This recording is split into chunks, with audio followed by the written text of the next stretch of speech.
G'day and welcome to the Grow a Small Business Podcast. I'm your host, Troy Truen. Each week, we speak with an owner who has grown a business with 5 to 30 team members to something bigger.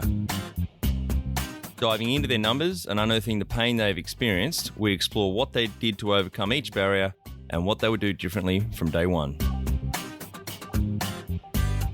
Let's get into it. We'll have all the show notes and any resources mentioned in the cast on our website.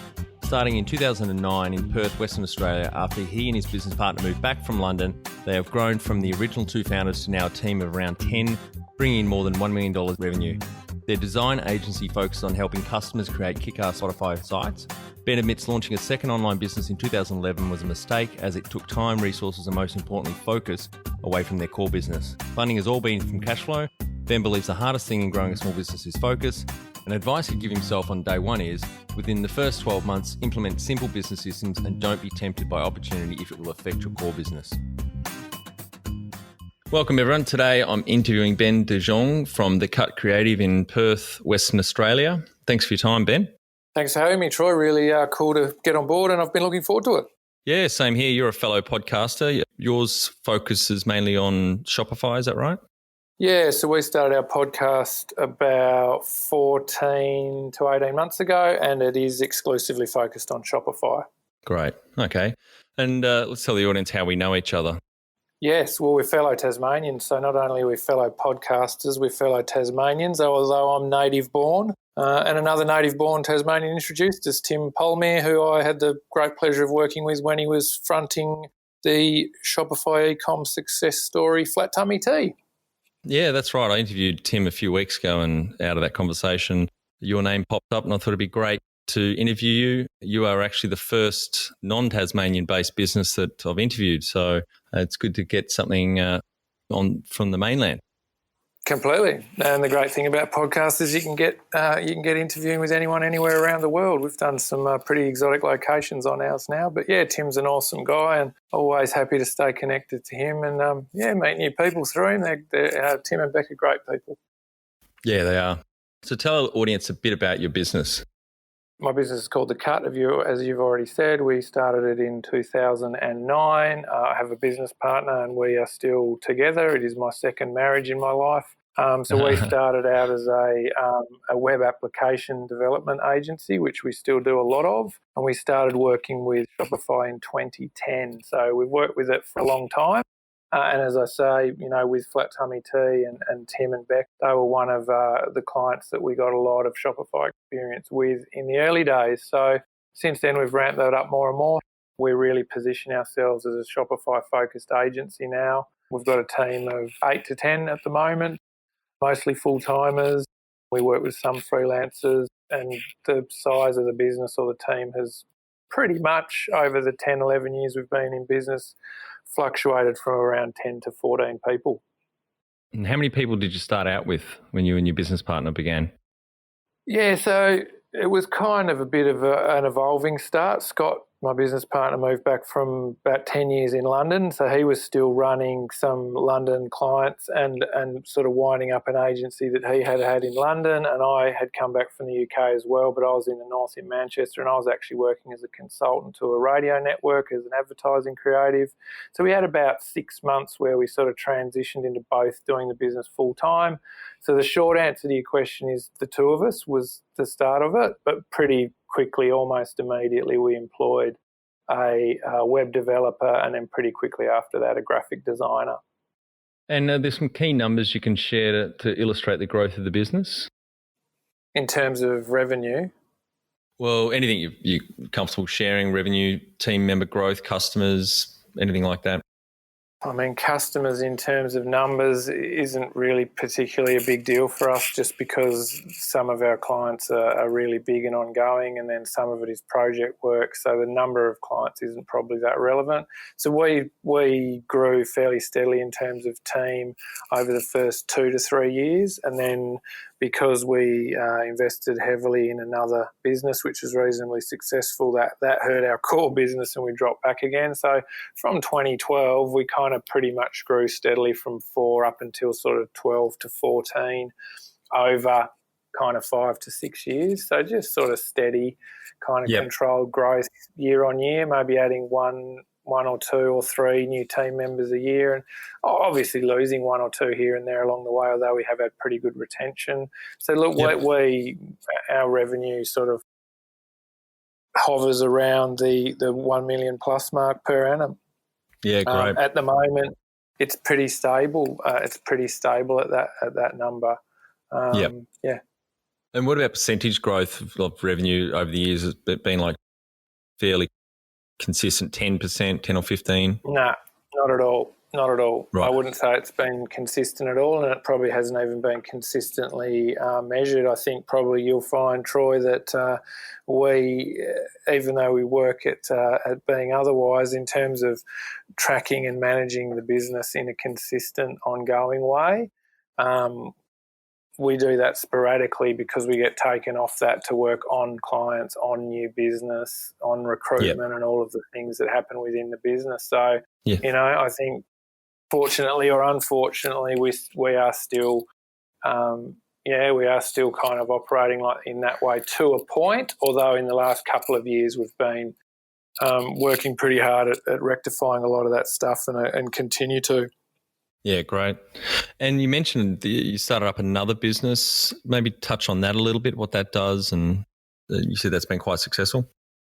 Yeah, so we started a business called New Homes Guide, which is basically an online marketing platform, a directory in the simplest term for the new home sector. So for new home builders to present their new home designs, their products online, and a bunch of other things. So we launched that in partnership with a third director in October 2011. And we invested a lot of time and resources from the cut in that process. We basically built the platform and the consumer-facing website for that business. And that really hurt the cut for a few months there over the end of 2011. And so 2012 was very much a rebuilding year for us. But at the same time, that business for a good sort of 3 to 4 to 5 years was pretty successful until it got hurt by the very well-known, well-documented downturn in new homes, in the new home sector in WA. Right, okay. So is that still going now? No, we've had it on hold for about 12 to 18 months, and we've actually got it up for sale at the moment. Right, okay. And what kind of revenue model? Is it subscription or advertising? Subscription and some other bolt-ons, but essentially, the core proposition was subscription. Okay, great. Well, let's swing back to talking about the cut. How have you funded the business over the journey so far? It's self-funding. We reinvest in it as we need to. So no bank debt or other investors coming in? Yeah, that's exactly right. We've never taken any bank loans out, and we've never had any investors. And with New Homes Guide, pretty much the same. I mean, look, we invested resources and time, and that had a financial implication. But so you could definitely say there was a financial investment there, but not in the traditional formal sense.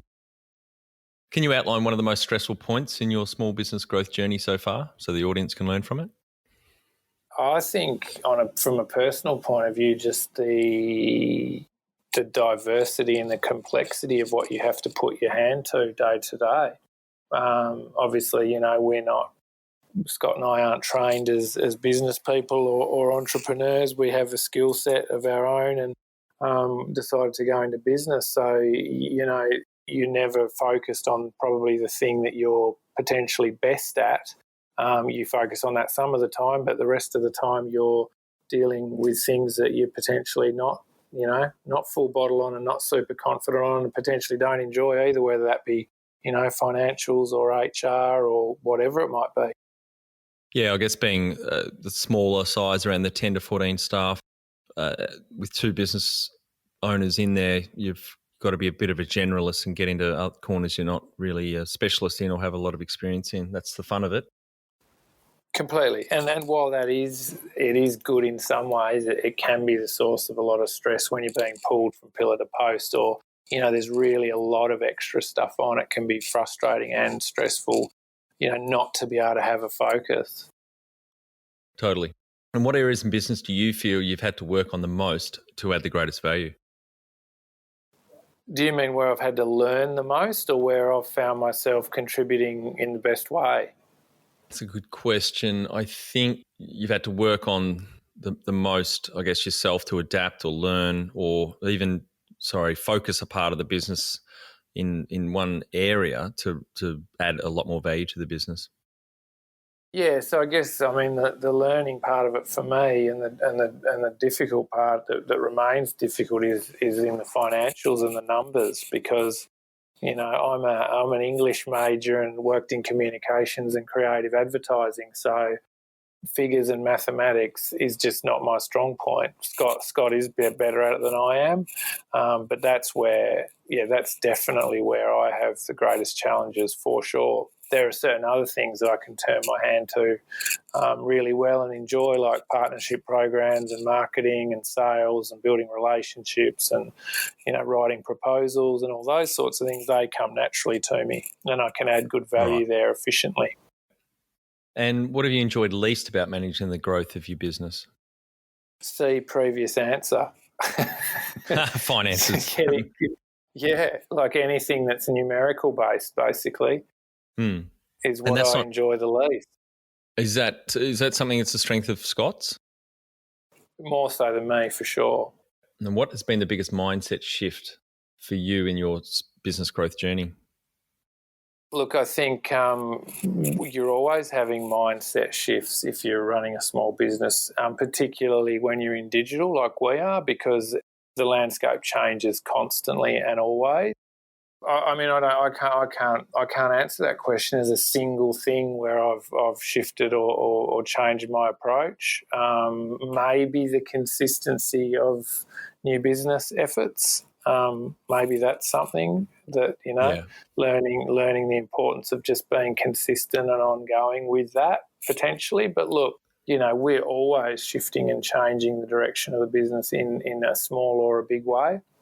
Well, I think that's a good overarching point, just to make sure that you do have an open mind and you're prepared to change or try different things. I think that's a really healthy way.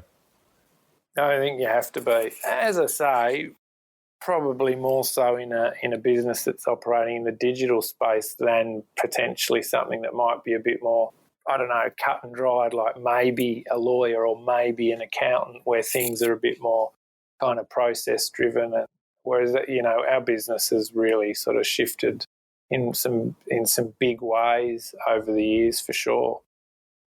And what is the number one habit you think a small business owner needs to develop and maintain? New business. I think I saw a presentation the other day with this guy had a quote that said, "Sales fixes everything." I thought that was both hilarious in its simplicity, but also very, very right on. And he kind of had a chuckle about it and said, "Look, this is a bit oversimplistic, but if you've got sales, all of the problems that those sales create can be solved." And having sales coming in means that your people are busy, that your cash flow is okay, that the business is potentially growing if you want it to, and all of those things. So, yeah, I think for me personally, that's been an area where I now prioritise that every single opportunity I can. Whereas previously in the business, as we got bigger and we're working on projects or other businesses or getting distracted by the other parts of being a business owner or a multiple business owner, we would have big gaps in our new business and sales activities. And you just can't do it. If there's one thing you cannot do, it's stop new business. Yeah, neglect sales. I haven't heard that phrase before, but that is a good one. I think sales fixes everything. Yeah, look it up. I can't remember who it was attributed to, but it made me laugh out loud when I saw it. So that's absolutely gold dust. It's so simple, it's ridiculous, but like it is true at that really basic level. It's true. Be the change you want to see in your business. Become more productive and less stressed with our free Transform Your Performance online course. Once you see the benefits, put your entire team through the course at no cost. We start out by telling you the secret to guaranteed success, then over 100 lessons help you be more focused, present, productive, and feel more in control about work. growasmallbusiness.com.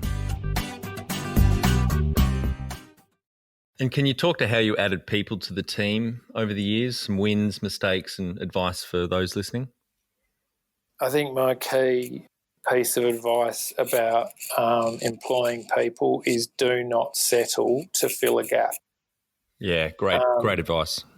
Yeah, because you will only get hurt. You'll either get hurt quickly and it might be short and sharp, or you might get hurt for a long time because you get in a situation where you've got someone who's not a good fit either in terms of their skills or culturally, and you are effectively one way or another stuck with them, either because they're fulfilling a role in the business and you can't find a good replacement, or because they're in, and getting rid of someone once they're in is hard and costs money and etc. But that's my biggest one for sure.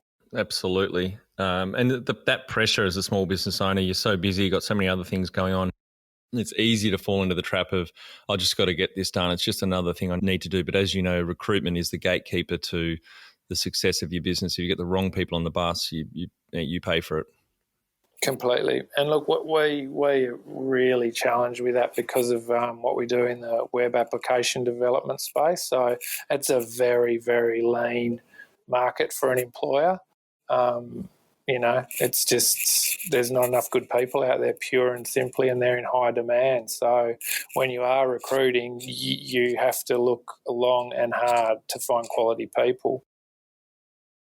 Let's talk a bit about culture. What are some of the things you recommend to building a sustainable and kick-ass culture to help with growth? Yeah, so in the beginning, we had a very informal approach to culture, and by that I mean we didn't really have anything documented. We did have a good close-knit team culturally for a long time, and we've always retained staff really quite well, particularly considering that a lot of the people we employ are fairly young, and some of them are coming into their first professional roles. But we've had people with us for sort of 7, 8 years. 4 to 5 years is probably typical in the average, and we've had very few that have come in and out quickly. And normally those, when that has happened, it's been through some external force, like, having to relocate or a family issue or something like that. But look, we had a very informal approach to culture. We did have get-togethers. We've tried all sorts of different things, and some of those have worked very well. In the last year or two, we've become more formalised in the way we define our values and our culture, and that's something that we continue to work on, today, right now. Great. I think culture is really critical when you're growing, especially if you're growing fast. It's just so important in this day and age. Is any of your team remote, or everyone's they're in the office? Yes and no. It's something we've been starting to do in a very small way, again, in the last sort of 6 to 12 months with that. So they have been typically and mostly are. Now, we do have a bookkeeper who's remote, but that's kind of, not to diminish that role, but it isn't sort of an operational kind of team-based role in some ways, although we are working now to bring that person more into the business and give them a more central role in the business. And look, I think the way things are going and what you're competing with in our market, particularly in websites and e-commerce, is you are competing with agencies who outsource, in some cases, 100% of their work. So you have to have some sort of model where you do have outsourced resources as and when that's a good fit for a business. So that, again, right now is something that we're looking at seriously and putting to the test. It's always something we've shied away from in the past, but yeah, it's becoming a necessity. Yeah, I agree with that. The changing landscape of the workforce. James McGregor from Biteable here in Hobart. I'm not sure if you've heard of Biteable. They platform, it's like Canva for video, so you can go and create videos for... It does sound familiar, actually. Yeah, they've got a team of 42 people, and they've got 17 here in Hobart, 15 in Melbourne, and the rest are all scattered across America, Canada, UK, Poland. So they've got quite a dispersed team, and keeping that culture alive with more than a third of the team not there's three big chunks, Hobart, Melbourne, and the rest of the world. So I think James has done a great job. They all get together at least once a year, fly nearly everyone in, I believe. But yeah, it does add another challenge. Yeah, have a listen to that cast if you're interested. It was the week before Tim's cast. Okay. They're growing very fast. They've got 5 million customers now. They started 5 years ago. Wow. Yeah. How much professional development did you invest in yourself? Very little. Again, that's something we've been doing more recently for sure, but yeah, very little. None in the beginning. We just sort of kept on doing our jobs and, doing what we were skilled at in terms of actually, doing client-facing work, if you like, as well as running the business. But having said that, we have brought in mentors and different people at certain points in the business. So. Again, that's probably been more in the second half of the business, so in the last sort of 4 to 5 years. And we have done some things. I shouldn't probably be so flippant about that. We have actually invested in quite a few things here and there. What kind of things? Events, conferences, books, podcasts? Oh, do you mean sort of in learning in that way? Oh, yeah, yes. Look, okay. So we've brought in consultants at different times, people to give us business advice. Like at a certain time when we were getting pulled in too many different directions, we brought in a business consultant to give us some sort of, hard-nosed, pragmatic advice about how we should approach some things, and that was really good. And we've brought in a sort of a business strategy consultant who we worked with for about 10 months quite recently. We've invested in an online program about sort of niching and repositioning your business, which led to us really investing in positioning our business as Shopify specialists. So that was, sort of 2 to 2.5 years ago. And now our position in the Perth market is definitely defined by our Shopify specialisation. Great. Also, networking groups, business mentoring groups that are on a regular basis, and they hold events and etc. And yeah, sure, look, we send ourselves and our guys to different events. Scott and I went to Toronto for the Shopify Unite Global Conference last year. Scott flies over east regularly for Shopify events. We're both going again in a few weeks. So, yeah, look, I shouldn't be so flippant. I guess I was kind of misinterpreting your definition of professional development a little bit. But, no worries. Over the years, and particularly in the last 3 to 4 years, we've done a lot of different things. Great. So you've really started to ramp up, get new knowledge and help you think differently and focus. Completely, yeah. And to sort of, acknowledge our own weaknesses and getting help in those areas. Yeah, that's good. Early on in my business career now, 20 years ago, my ego was a little bit too large and thought I knew it all as a young buck and made a shit ton of mistakes. And it wasn't until I really started, I guess the first step was that more informal networking. I really enjoyed going to events and speaking with other business owners, small business owners and entrepreneurs. But then getting actual mentors and paid coaches over the years as well to really help me in one specific area has added a lot of value. Sure. And I think that never ends, and I think probably making mistakes never ends either. I think Richard Branson's got some interesting quotes about making mistakes, and you see it all the time. Everyone's making mistakes all the time, just hopefully not the same ones. Yeah, that's right. It's not. Well, I can't remember who said it, but it's not a mistake or a failure if you learn from it. So I think that's a really good way to think about it. Completely, yeah. And I think the learning should never stop either. Yeah, that's right. Let's close out with the final 5 questions. What do you think is the hardest thing in growing a small business? Focus. Yeah, yep. And do you have a favourite business book which has helped you the most? No, I am very bad at reading self-help / business coaching books. Yeah, I'm a big audiobook person myself when I'm out exercising or cleaning the house. Yeah, so is my business partner. He loves his podcasts and his audiobooks. Apart from your own podcast, any great podcasts or online tools, learning tools out there you would use for your own professional development?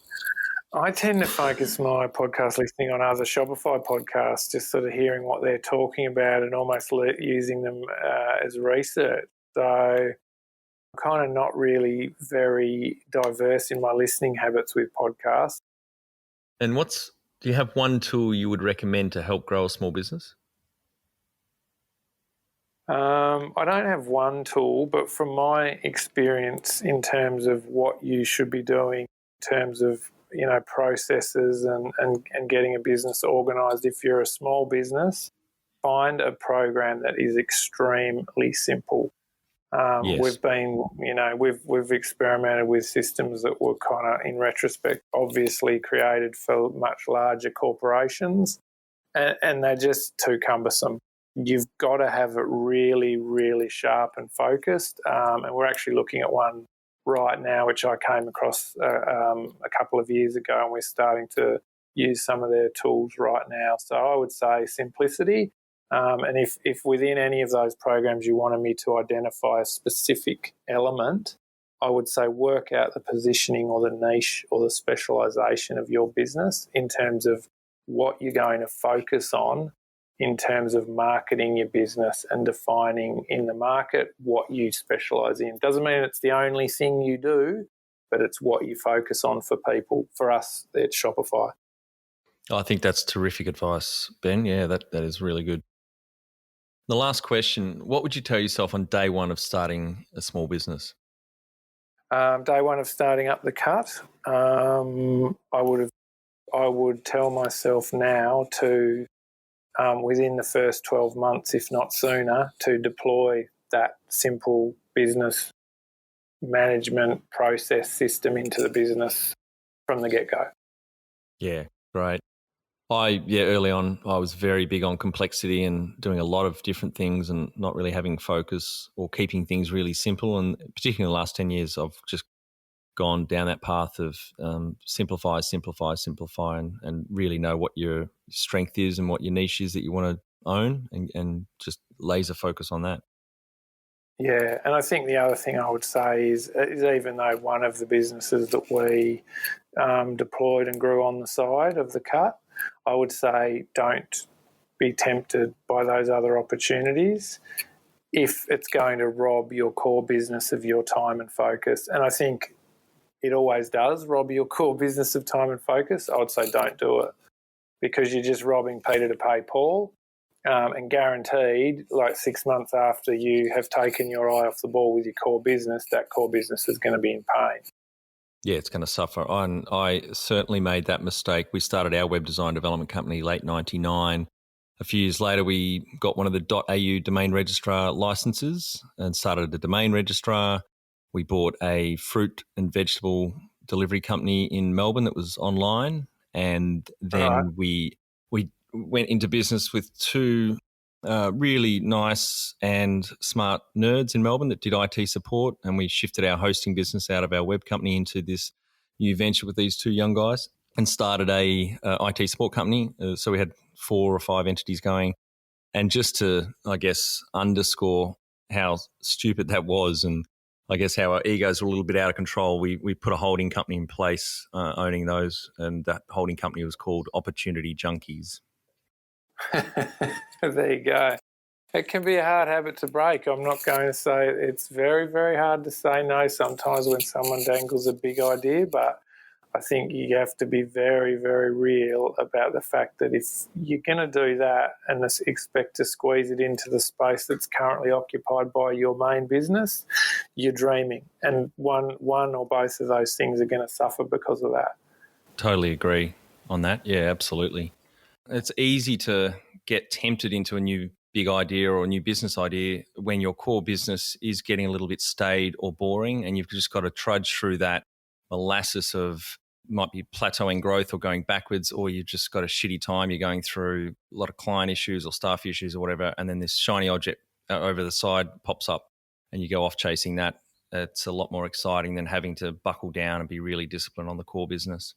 Yeah, completely. I mean, look, I would, at times I would give my right arm to have a boring business, because I think if it's boring, it's probably running pretty smoothly. Like, you know, so Yeah. boring can be good for a little while as long as it's not killing you with stress and negativity.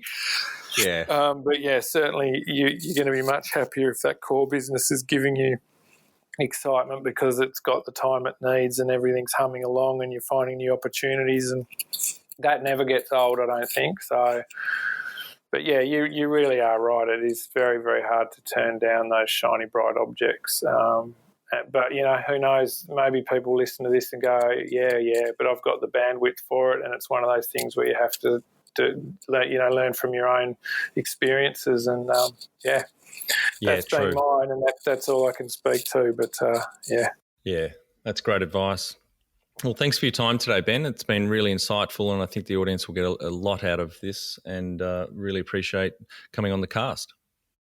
Mate, absolute pleasure, Troy. Thank you for having me. If anyone has thought my, my sort of monotone Tassie accent is something you're going to get addicted to, take a listen to the Cut's own podcast. It's called the Shopify Dropify.